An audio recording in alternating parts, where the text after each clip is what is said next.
సుల్తాన్ బాజార్ UPHC వైద్యుడు doctor Vasant దీక్ష విరమించాలని కోరారు MLA Raja Singh. సుల్తాన్ బాజార్ యూపీహెచ్సీలో doctor Vasant petrol bottle చేతిలో పట్టుకొని 3 రోజులుగా నిరసన వ్యక్తం చేస్తున్నాడు. కరోనాకు మందు కనిపెట్టిన ప్రభుత్వం పట్టించుకోవట్లేదని ఆవేదన చెందుతున్నాడు. ఈ విషయం తెలుసుకున్న ఎమ్మెల్యే రాజాసింగ్ వసంత్తో మాట్లాడాడు.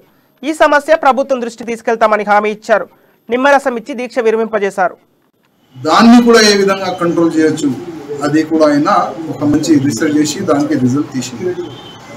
వసంత్ కుమార్ డాక్టర్ గారు ఎన్నోసారి గవర్నమెంట్ పెద్ద పెద్ద ఆఫీసర్లకి పెద్ద పెద్ద అధికారులకి మేల్ నా బిడ్డ కరోనా వచ్చింది, నాకు రాలేదు, నా తల్లికి మా భార్యకు రాలేదు, మా ఎవరు రాలేదు, ఇద్దరికి వచ్చింది.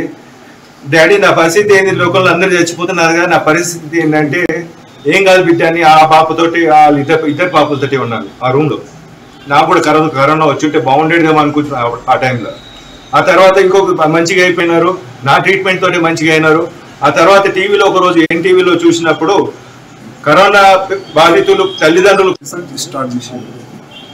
ప్రభుత్వం సపోర్ట్ లేదు, ఏ రాజకీయ నేత సపోర్ట్ లేదు, సొంతంగా డబ్బులు పెట్టుకొని ఆయన ఒక రీసెర్చ్ ప్రారంభించారు.